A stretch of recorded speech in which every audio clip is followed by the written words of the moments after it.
కృష్ణానదిపై శ్రీశైలం భారీ బహుళార్థక ప్రాజెక్టును 1963 జులైలో అప్పటి ప్రధాని జవహర్లాల్ నెహ్రూ చేతుల మీదుగా శంకుస్థాపన చేశారు.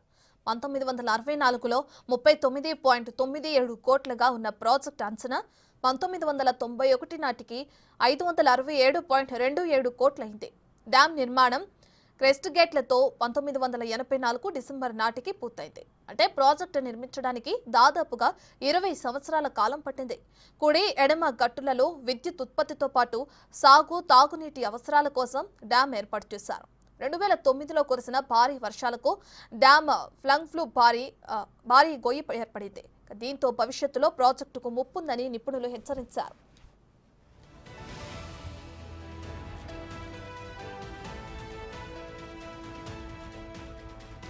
శ్రీ భ్రమరాంబ మల్లికార్జున స్వామి వారు వెలిసిన ప్రాంతంలో నీలం సంజీవరెడ్డి డ్యాంగా పేరు పొందిన డ్యాం పూర్తి స్థాయి నీటి మట్టం 885 అడుగులు, 215 టీఎంసీల నీటి నిల్వ సామర్థ్యం ఉంది. డ్యాం నిర్మాణం చేపట్టిన తర్వాత మొదటిసారిగా 1985 వర్షాకాలంలో జలాశయం పూర్తి మట్టానికి నీటితో నిండింది. 2009 అక్టోబర్ 2న ప్రాజెక్టు చరిత్రలోనే అత్యధికంగా 25 లక్షల క్యూసెక్కుల వరద జలాశయంలోకి వచ్చింది. భారీ వరద నీటితో ప్రాజెక్టు అత్యధిక స్థాయి నీటి మట్టం కంటే 10 అడుగులపై నుంచి నీరు ప్రవహించింది. ఆ నీటిని డ్యాం నుంచి దిగువకు వదులుతున్న క్రమంలో సిమెంట్ బెడ్ పై జారే నీటి ప్రవాహం ఉప్పెనలాగా ఎగిసిపడటం వల్ల ఫ్లంచ్ ఫుల్ ఏర్పడినట్లు తెలుస్తోంది.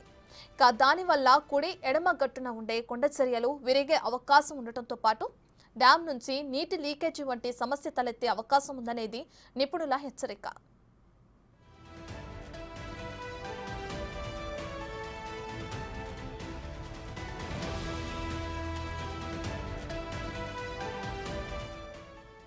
శ్రీశైలం డ్యాంకు ఏటా వరద నీరు భారీగా వచ్చి చేరటంతో దాదాపుగా 2 టీఎంసీల మేర మట్టి మేటలు వేస్తుందని నిపుణులు అంచనా వేస్తున్నారు. ఈ డ్యాం 860 అడుగుల సామర్థ్యం ఉంటే శ్రీశైలం బ్యాక్ వాటర్ కర్నూలు జిల్లాతో పాటు కడప, అనంతపురం, చెన్నైకు బ్యాక్ వాటర్ తరలింపుతో పాటు సాగు తాగునీటికి వినియోగిస్తారు. తద్వారా 6 లక్షల ఎకరాలకు నీరు అందుతుంది. అలాంటి ప్రాజెక్టు భవిష్యత్తులో ముంపునకు గురవుతుందంటే రైతులు ఆందోళన వ్యక్తం చేస్తున్నారు.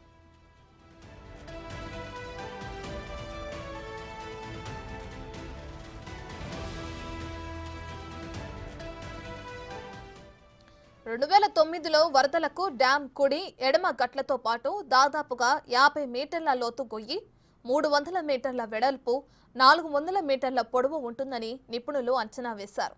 నాటి వరద ప్రభావం తర్వాత 2014లో కేంద్ర బృందం డ్యాం సందర్శించింది. వారు స్థానిక ఇంజనీర్లు, నిపుణులతో సమావేశం నిర్వహించి వివరాలు అధ్యయనం చేశారు. రానున్న రోజుల్లో డ్యాం ముంపునకు గురవుతుందని కమిటీ నిర్ణయించింది. అయినా అప్రమత్తం కోసం ఎలాంటి పనులు చేపట్టకపోవడం విమర్శలకు దారితీస్తుంది. ప్రస్తుతం మన వద్ద సూపరింటెండెంట్ ఆఫ్ ఇంజనీర్ సార్ మనతో ఉన్నారు. సార్ చెప్పండి, నమస్తే. శ్రీశైలం సంబంధించినటువంటి డ్యాము ముంపునకు గురవుతుంది అనేటటువంటి వార్తలు వస్తూ ఉన్నాయి. గతంలో 2009లో వరదలు వచ్చినప్పుడు ఫ్లూ అనేటటువంటి ప్రభావం డ్యామ్కు ముప్పుంది అనేటటువంటి వాస్తవాలు వస్తూ ఉన్నాయి. దీనికి సంబంధించినటువంటి ఇన్ఫర్మేషన్ 2009కి మనం కంపేర్ చేస్తే ప్రస్తుతానికి అయితే మనం 10 గేట్ల ద్వారా 3,76,000 క్యూసెక్లు నాగార్జున సాగర్కి రిలీజ్ చేస్తున్నాం. మీరు అన్నట్టు అడిగిన ప్రశ్నకు ప్లంజీ పూల్ అన్నది 2009లోనే కాదు, మనకి డ్యామ్ 1984లో కట్టడం మొదలైన తర్వాత ఆపరేషన్లోకి వచ్చినప్పటి నుంచి కూడా ఈ వాటర్ జెట్స్ వల్ల ఏడాదిగా పెరుగుతూ రావడం జరుగుతూ ఉంది. 2009లో మనకి భారీ వరదలు రావడం వల్ల దాని యొక్క ఉనికిని మనం గుర్తించగలిగాము. అప్పటి నుంచి వేరియస్ స్టడీస్, వేరియస్ పద్ధతుల ద్వారా గవర్నమెంట్కి మనం రిప్రజెంటేషన్స్ పంపిస్తున్నాము.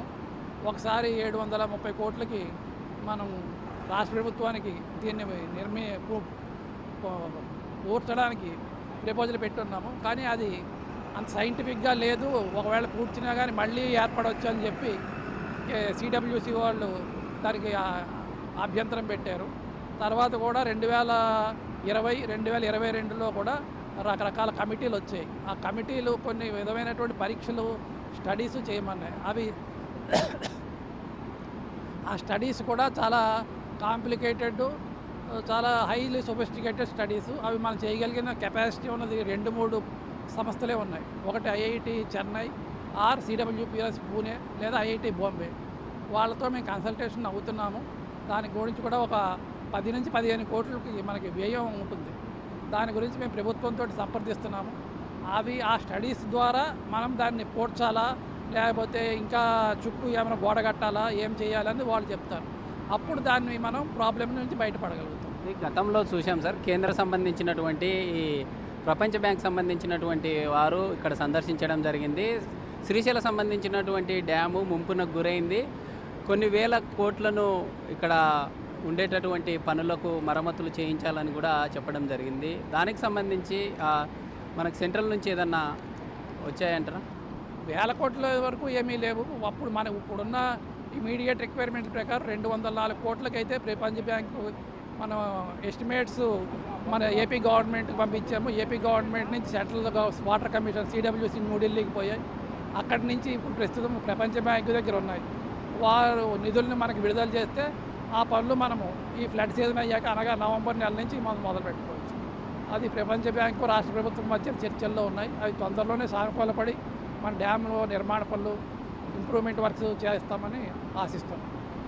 గతంలో మీరు చెప్పినట్లుగా 2009లో వచ్చినటువంటి ఫ్లడ్ లెవెల్ ఏదైతే ఉందో దాదాపుగా 25 లక్షల క్యూసెక్ల వాటరు నాగార్జున సాగర్ దిగువకి వెళ్ళింది. అలాంటి ఫ్లడ్ వచ్చేటటువంటి క్రమంలో ఉండేటటువంటి గట్లు ఏవైతే ఉన్నాయో కుడి ఎడమ సంబంధించినటువంటి గట్లు అంటే వచ్చేటటువంటి ప్రవాహానికి వచ్చి వాటరు పడేటటువంటి క్రమంలో ఆ గొయ్యి అనేటటువంటి పడడం వల్ల ఈ ప్రమాదానికి గురయ్యే ఛాన్సెస్ ఉంటాయంటారా? అంటే 2 గట్లు ఉన్నాయి కుడి ఎడమ.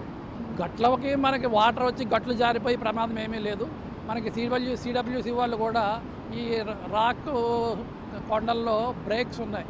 అంటే అక్కడక్కడ జాయింట్లు ఉన్నాయి. ఈ జాయింట్లకి రాక్లోకి బోల్ట్లు వేసి స్ట్రెంగ్త్నింగ్ చేయమని ప్రపోజల్స్ ఇచ్చారు.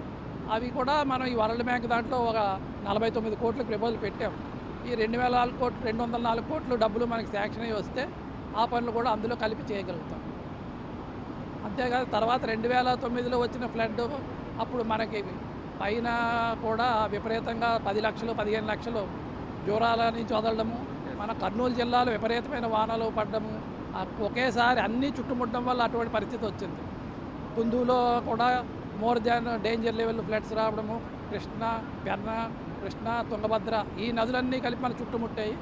అందువల్ల మనకు ప్రాబ్లం వచ్చింది. కానీ ఈసారి మనకు అటువంటి ప్రాబ్లం ఏమీ రాదు. ఎందుకంటే మనం బనకచెర్ల నుంచి కూడా 60,000 వరకు తీసుకోగలిగిన కెపాసిటీకి కెనాల్స్ ఇంప్రూవ్ చేసుకుని ఉన్నాం. అక్కడి నుంచి 60,000 పవర్ హౌస్ ద్వారా ఒక 70,000 స్పిల్వే గేట్ ద్వారా 12 లక్షల దాకా పంపించేయగలం. దట్టు ఇప్పుడున్న మోడర్న్ కమ్యూనికేషన్ ద్వారా ఎవ్రీ 1 అవర్కి మనకి పైన ఎంత నీరు వదులుతున్నారు, మనకి ఎంత నీరు వస్తుంది, ఇదంతా పెర్ఫెక్ట్ నెట్వర్క్ ఉంది.